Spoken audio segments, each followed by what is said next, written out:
is often seen as a little bit behind the times and a behind the curve.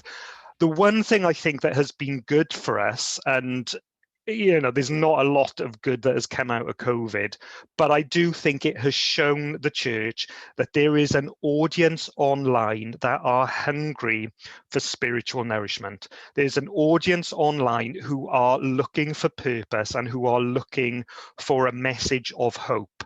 And let's be honest, that's what we specialize in. Doing online ministry is not new. Certainly wasn't new for disabled Christians who have been online for years and years and years. And suddenly we've just come barging into their space going, wow, look at this. Isn't this new? This is amazing. Why aren't, let's do more of it. And they've been doing it. They've pioneered online church. They have pioneered online ministry for years and years. So I've got to give that shout out to disabled Christians, because they have been doing this for a long, long time. But society has changed. We have got more choice. We have got lots more opportunities to share the message. And whereas before, the front door of the church was your building, it is now online. The front door of the church is online. Just look at, I had a tweet from St. Mary's Buttown, Father Dean, if any of you who know who he is. And I've been doing some work with trying to encourage churches to update their Google profile, right? Because if you're looking for somewhere to go, what do? You go on Google Maps. Now, I've had a look at some of the churches on Google Maps, and let me tell you, shocking. There was one church who hasn't got a picture of the actual church on there. They got a picture of a dog grooming event that happened in their church hall. Now, if I was looking to go to that church, I'd be like, okay, what is this? I'm not seeing myself in that church. So Father Dean did, when I asked, screenshotted, he had something like, in the last few months, 62,000 views of people finding a church on Google Maps and people finding Buttown Church on Google Maps. Society's first point of contact for a lot of things is online. If you're looking for a church, you go on Google Maps. If you're looking for a church or you're looking for something that's happening in your community, you're probably going to have a little look on Google, but a lot of local searches happen on Facebook. People are not going to come out their houses and walk up to your church and have a look at your notice board. Your notice board is now online. The only thing that has changed when it comes to using social media, the only thing that has changed is there are more channels to share our message. The message remains the same. The message is still go into the world and proclaim the gospel to the whole creation. That message is still there. It's still what we do. It is still our core business.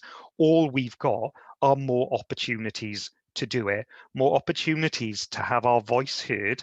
And in a world of Brexit this and COVID that, praise be for the break in the clouds, that is the church in Wales. Because actually we have a message of hope. We have a really lovely message of people in the community doing outstanding work. And yet what do most churches do when they're on social media? They market an event. They market a church service. They market a course. We don't do online ministry that well. And that's probably my key takeaway from here is see social media as an opportunity to do online ministry, not just to market a church event.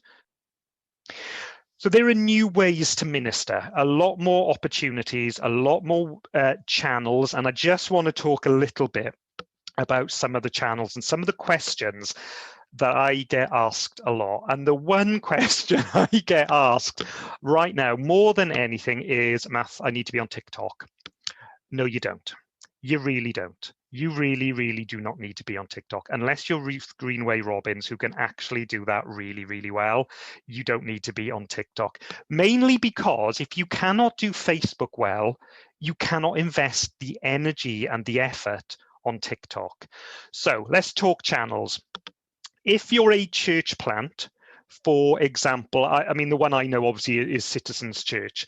Facebook is not going to be their core audience because Facebook is an older platform.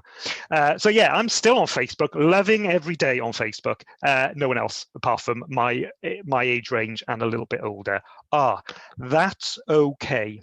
Okay, that is still okay because Facebook is still the biggest social media platform after YouTube.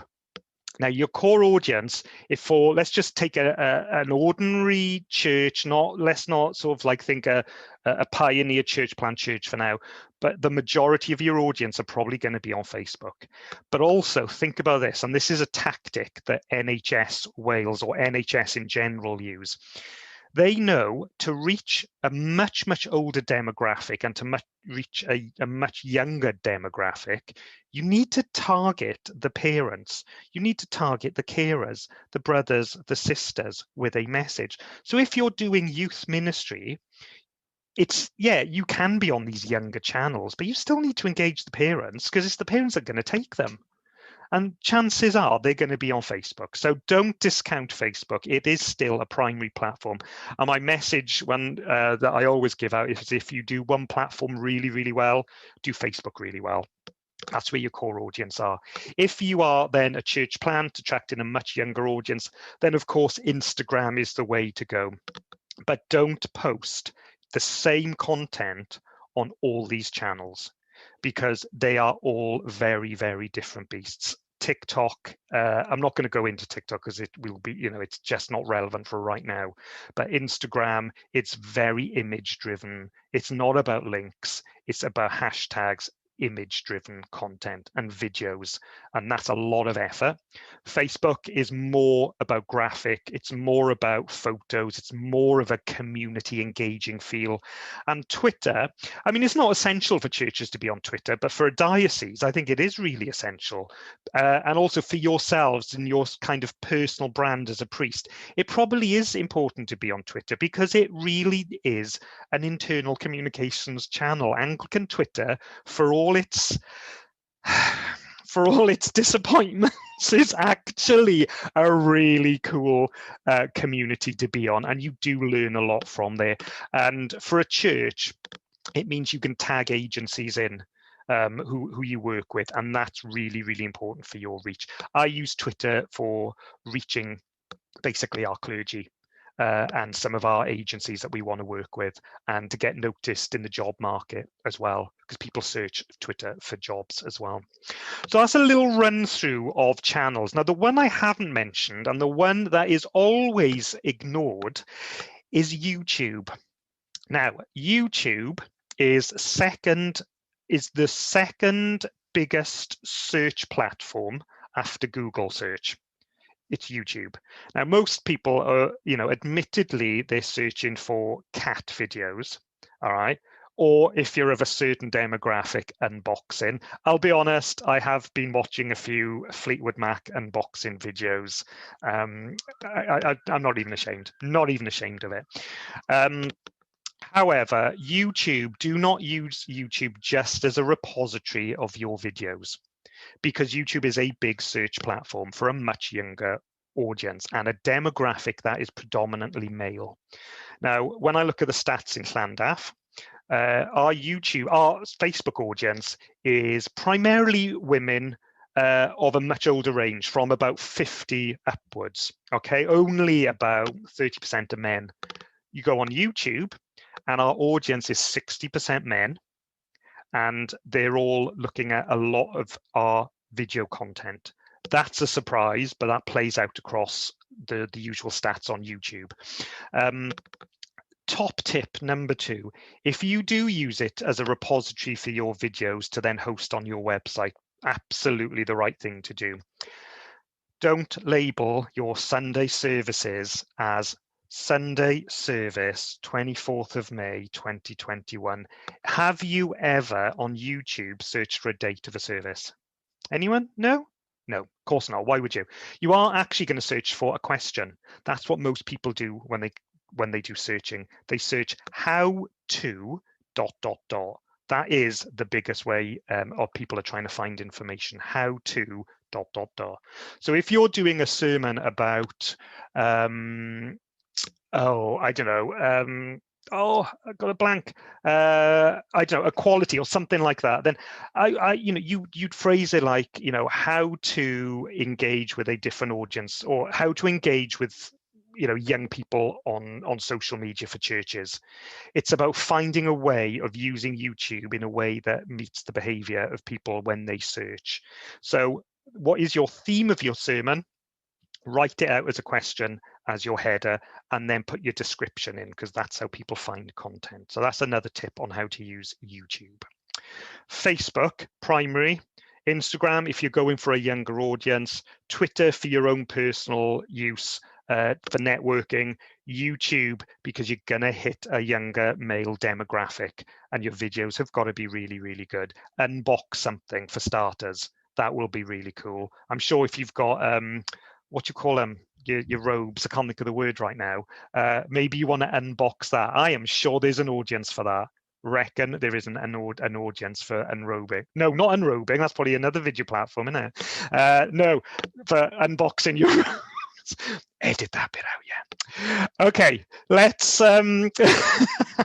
let's move on to some of your golden rules now for using social media. Now, this is all about how your church can use social media in line with behaviors of how people use social media and about how people behave online. So there are 3 golden rules, and I'm going to talk you through each one of them. I'm going to show you examples of how we do it as well. And along the way, I'm going to show you some tools that we use, which I think are essential for any kind of minister's toolkit. It's really essential stuff. First one is stop the scroll. Second one is be social, because social media isn't called social media for any other reason than it is about being social online. And finally, add value. There's enough nonsense online. There's enough negativity online. We do not want to add to meaningless content. We want to put out meaningful content that adds value to people's lives. Okay, stop the scroll. So what does that mean? I put my phone outside because I just know it's going to ring when I'm doing something like this. Imagine this is my phone, all right? And when you're sat down watching TV or in the bathroom, let's not pretend that doesn't happen. What is it you do when you're on the phone?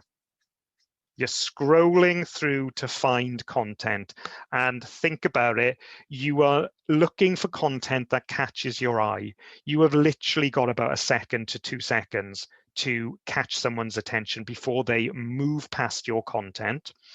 But also, algorithms are important here. Now, Facebook will promote content on people's timelines if they see that it's engaging. If people are scrolling past, the algorithms are like, no one's interested. It won't come up on your timeline. So here's a few things to stop people scrolling past your content. And this is the first thing you need to understand is about behavior on online. Use photos. Never, ever post without an image. The reason for that is you'll just scroll past it. And we're a very visual people online. We like to see photos. We like to see very aesthetic kind of looking stuff. And essentially, we like to see photos of people because we're nosy. So in your church, I would be encouraging you to use photos of people and friendly, smiling faces, because people like to see if they know anyone in that photo. And particularly church communities, if you see yourself in a photo, you're more likely to share that content, and then their friends are going to see it, and then their friends of friends are going to see it, and now your content is starting to be shared. Always share with an image, and ideally share an image of people with your text and your content. So that's rule number 1, to stop people scrolling past your amazing, inspiring content. Secondly, and this does involve a little bit of investment, but it's worth the time, videos with subtitles. I can't see everyone on screen, but let's be honest, how many of you watch videos without sound? Yeah, a lot of people watch videos on social media without sound. So if you've gone to the effort of filming someone and putting it up online, add subtitles to it, because otherwise people are going to scroll past and they're not going to see your content. And subtitles on YouTube now have become much better. You can subtitle within Facebook as well. We use a product called Capwing for short videos, and you're able to put up a 2-minute video and it'll auto transcribe and you just change some of the text in it. It's important not to rely on auto subtitles, because here's an example. Did a video with the parish of Whitchurch, which was then subtitled as the parish of witches. I'm not entirely sure we're after the pagan crowd. However, a quick change means we get parish of Whitchurch, so we're all good. Videos with subtitles are really, really important. When you're putting content out, you also need to think about eye-catching graphics and emojis. Don't ignore the emoji. It's a really, really important. I'll be honest with you, in Diocese of Llandaff, the cross and the love heart and the hand prayers are our 3 most used emojis. They just add a little bit of excitement to your text. Don't overuse your emojis because they get on people's nerves, and never, ever, ever use the aubergine emoji, right? Not even if you've got an aubergine curry night, it does not mean what you think it means, okay? No church needs to ever use the aubergine emoji. If you want to know why, ask Jordan, I'm sure he'll tell you. But definitely use emojis. Don't be shy on it. It's a language that a lot of people are familiar with, and actually it'll cut down on the amount of words, because people are not wordy on social either. Canva.com is your best friend. Have you heard of Canva? I hope you all have. If it's not the first thing St. Padarn's teach you on day 1, then I'll have a word. It is essential. Canva is so essential for your church.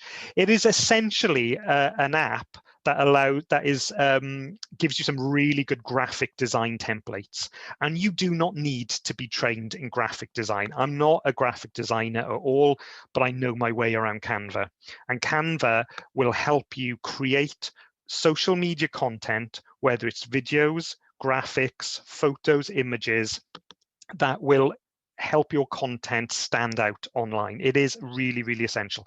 Plus, you can use it for posters. And if there's one thing the church tends to get wrong, it's church posters. I mean, clip art. Just never, ever go near clip art, people. Please, please, please don't use clip art. Use Canva. You can design some really, really good stuff in there.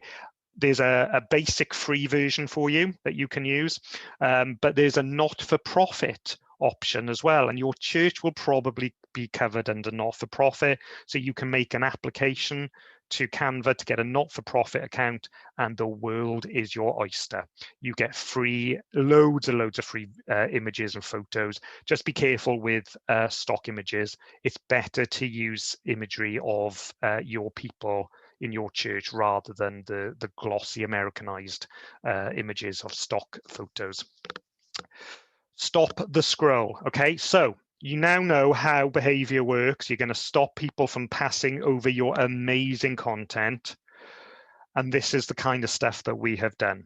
Now, this is a Canva image. It cost me nothing, budget of 0, but the parish of Llangynoed with my stig had a lockdown cookbook that they wanted me to publicize, and they sent me the front cover of it, and it was a clip art of, like, you know, those sort of like pastel-y sort of like, you know, drawings of a pot sizzling.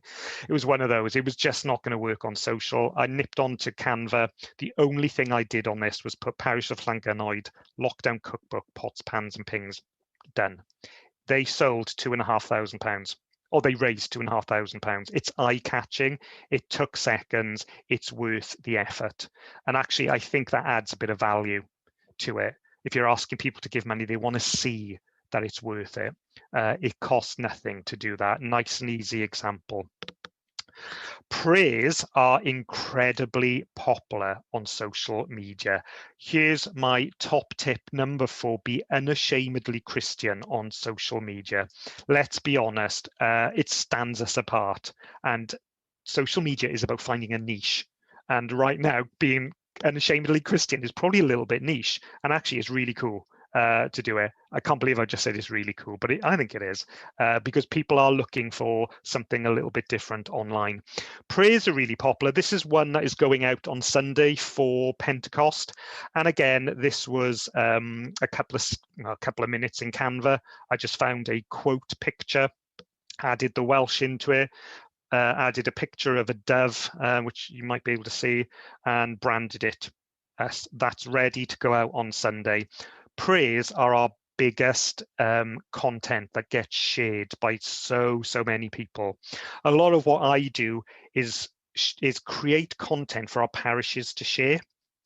And that's what they do. A lot of them do share prayers, and they are really popular. We make prayer videos as well, but if the only thing you do this week is do something like this of a prayer, you're going to get, that's a really good start. And in fact, I would say at the end of the day, write a short prayer, go onto Canva, find a nice, search for quote Facebook post or quote Twitter post, put your prayer in there, play around with the graphics so it's nice and eye-catching, and post it on social and see how it goes. It's really easy to do, and it's eye-catching, and prayers are incredibly popular.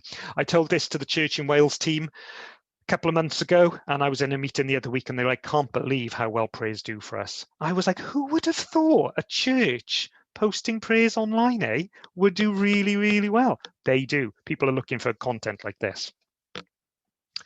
You stop the scroll. You now need to think about, how do you engage in your audience? Now, this is a big thing that I find churches get wrong. You need to be social online. Social media is about being social. No one's on there for their own gain. You're on there to connect with other people. You're on there because you've got friends who are on there. You're on a channel because someone's content is really engaging and you want to see more of it. And that's what social media is about. Churches are still stuck in the broadcast model of communication, which is old. Broadcast is done. It's engagement, it's conversation. So please stop broadcasting and start talking. What I mean by broadcasting is posting something on social and leaving it and saying, we're done. I've just posted something, therefore I've communicated. No, you haven't. You've just broadcast something and walked away. Would you go up to someone and say, church fair happens on Wednesday, and walk away? No, you wouldn't. Why would you do it on social? So have a conversation with people. The best thing to do on social when you're posting content is to frame it around a question, because you want people to comment. You want people to like, because the more likes you get, the more it'll pop up in people's timelines. You want people to comment because you want to create a dialogue online. And the reason you want to create a dialogue is because you want to create a community. And online is a great way to kick off a community feeling. It's not one person staring at their phone, which is what I think this image of social media has been for a long time, of isolated people at home just staring at a screen. It is community because you're engaging with other people, and you need to start asking questions and framing your content in a way that asks questions to get people to comment and to get them to share and to like. I've got a couple of examples to show you what we've done over the years. Well, this is one from, let me just move this out of the way so you can see it. This is an example of the parish of Porthkerry and Roos, who I saw this post and was like, that's brilliant, kicked myself for not thinking it myself. Today is World Emoji Day. Let's have a bit of fun. Tell us a Bible story using only emojis. Here's one to start you off. I loved that. Look at that, 17 comments. And that was just when I spotted it. It went on for about 2 days, this did. It did really well, because everyone understands emojis and everyone understands that language. And it's a bit of fun, actually. And actually, it's really connected to the message. You're talking Bible stuff here, but done in a really fun, engaging way. And obviously, anyone who knows Gregor Lachlan Waddle, I probably spelled his name wrong, he was the first to comment. Of course he was. But you know what? He's got engaged, and then his friends will see it, and then their friends see it, and then suddenly you've created this little bit of a community of people who are having a bit of a giggle and a bit of fun. Some of the questions you can frame. when you're advertising your church service for Sunday, instead of saying, join us at 3 p.m. on Sunday, how about hands up who's attending this Sunday, or who attended last week and is coming again? Just frame it around questions, and maybe a bit of a, a hands up emoji would help. You can also ask people questions and have a bit of fun with them around, what's a hymn that has helped you feel closer to God? What's a prayer that has inspired you this week? What's a Bible verse that means the most to you? These are really easy questions that people will comment on. Or again, describe a Bible story using only emojis. Describe a Bible verse. You could play around with this kind of context, but it's about engaging your people, your followers, your audience in content that is connected to the church and what you do. Now, I read a lot of church blogs, and some of them will say to you, ask questions about what's your favorite topping on a pizza. I really hate stuff like that, because what's that got to do with church? Nothing. You can get that on any other group. What you're doing is focusing the content on what it is about church, how it's about discipleship, isn't it? That's what you're doing. You're growing discipleship online, and you're using your church brand to get people closer to God, and people feeling closer to their church community as well. So questions are really, really important, and framing them and having a bit of fun. When you've done that, you've actually then curated a load of really, really good content. And wouldn't it be a shame if you just left it, because that's not engagement? So curate to create. Okay, I know, I think I came up with that one. I'm really, really happy with it. So, feel free to give me a round of applause. Curate to create. Okay, you've asked these questions. Your followers have given you a load of answers. So let's just pick, they said, here are the hymns that have inspired us the most. What do you want to do with that? You then want to create a YouTube playlist of all those hymns that people have said that have inspired them, and then you can share that YouTube playlist.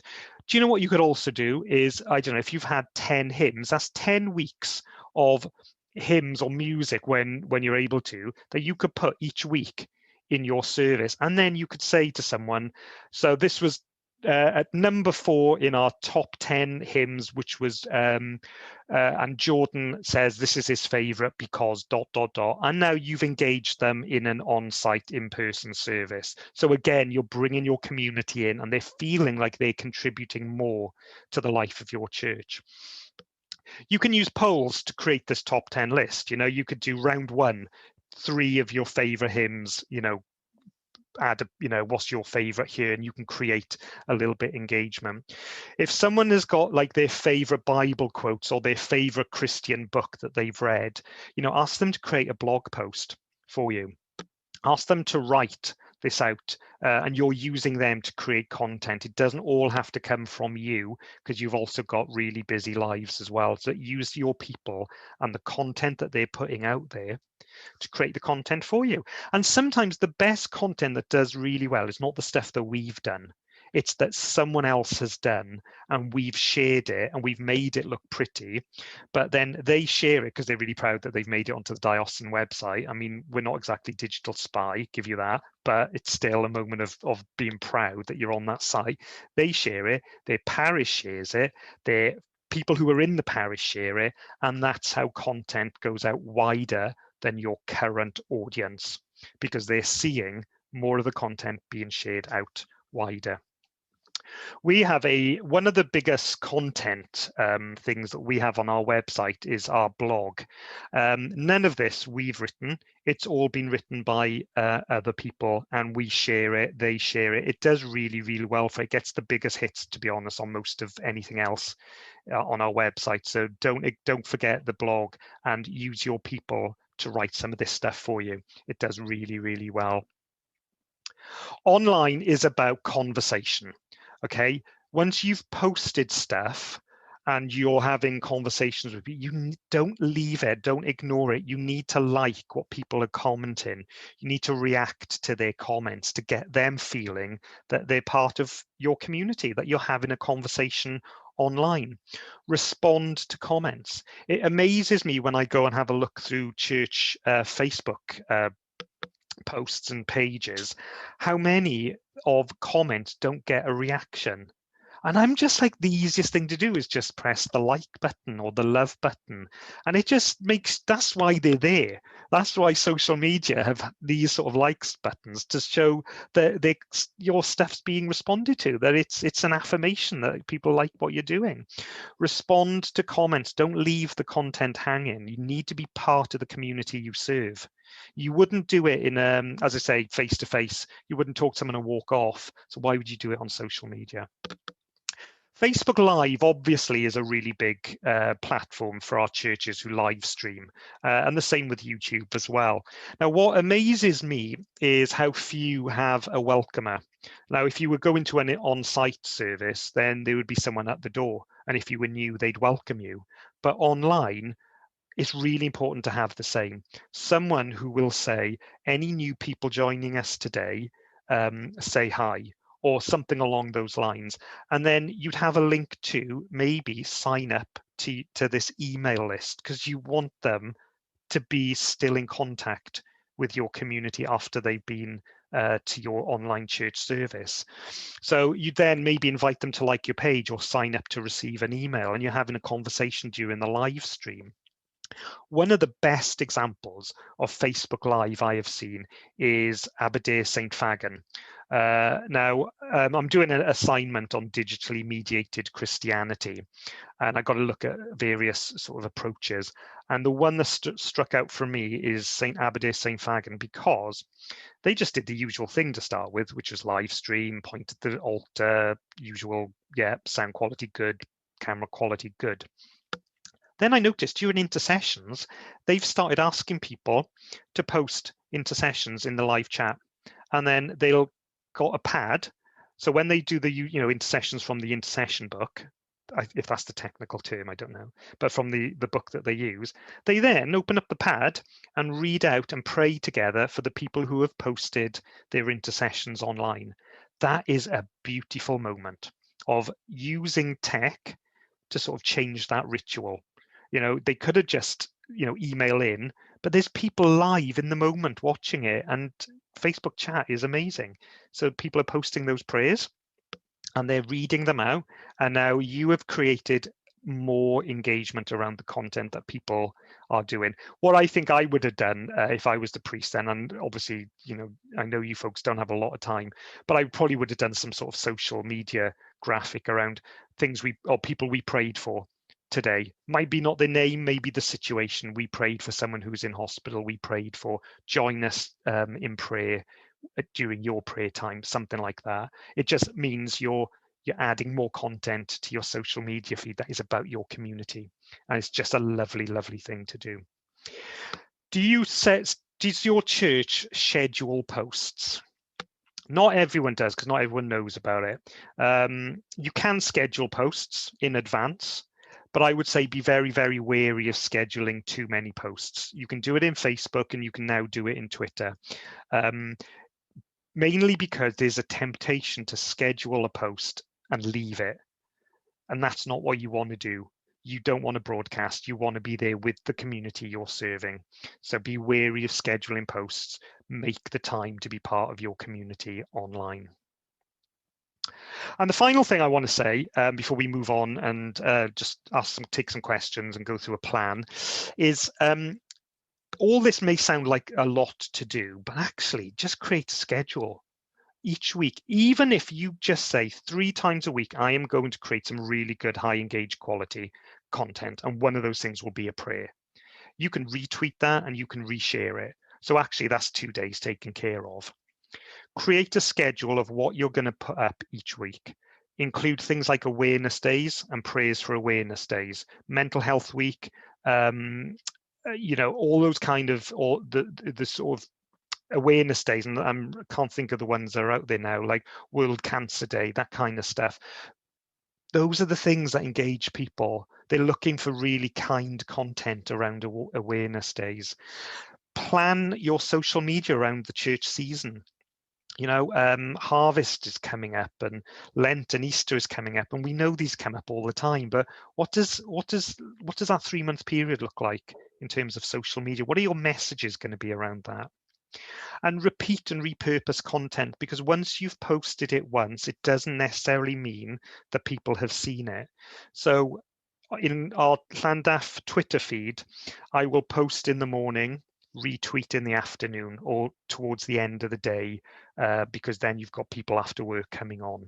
The same with Facebook. I'll post, and then maybe about 3 days time, it gets reshared and reposted again, not assuming that everyone has seen it. And if I'm feeling a little bit flash, I'll change the image as well so it looks like fresh content. I know it's a bit of a cheat, isn't it?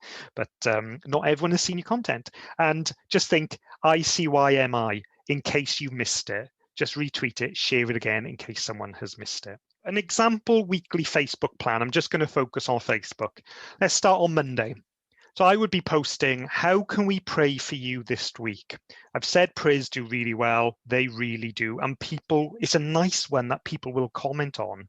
It's a nice, easy thing to do. And so ask your followers, how can we pray for you this week? And then invite them to pray for each other when you're commenting, and like and comment on those prayers, those prayer requests. It's a nice and easy thing to do. So that's Monday taken care of. Moving on to Tuesday. Now, this is something that I don't see many churches do. So you've done your sermon, you've obviously put a lot of effort into prepare for it, but it often seems like a one-off. If you were there on Sunday, or if you weren't, you've missed it and you're not going to hear about it unless you find it online. But why not on Tuesday reshare just a snippet of your sermon and say, how did Sunday's sermon inspire you so far? Or how has it inspired you so far? And I either do it as a small Zoom group, as a Facebook Live event where it's, the priest talking to a group of people, or you're just asking people to comment, whatever's the easiest way to do it. Make it a regular thing to ask people what inspired them based on what they've heard on Sunday from your sermon. Again, it's just using content that you've already prepared and using it again. A little follow-up. It's about discipleship. It's about how do you encourage people to talk more about their faith and think a little bit deeply about what they've heard.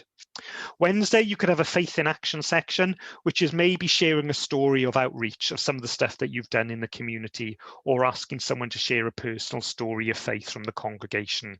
Just something about not just the worship side, but faith in action, how you've made a difference to your community.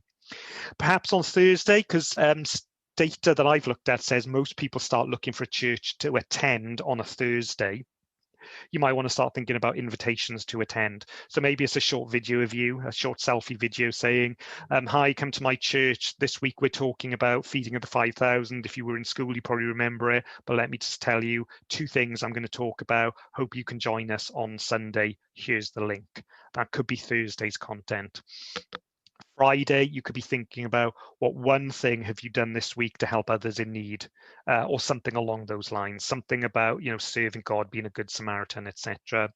Saturday could be your Sunday service countdown, a reminder to join, ask who's coming to church, and ways that they can follow you as well. And then Sunday is your live service, and in the live chat or what have you, whatever you do, ask people, who's the first time viewers, link to ways people can give generously, because I can't believe how few people don't put a giving option during the live stream, ways that you can connect with your parish. That's a very simple, what could a week look like in the life of a church comms plan. You could just skip a couple of those days if you didn't have the time to do it, but pick and choose, and Jordan will send that round so it gives you a bit of an idea of what that would look like.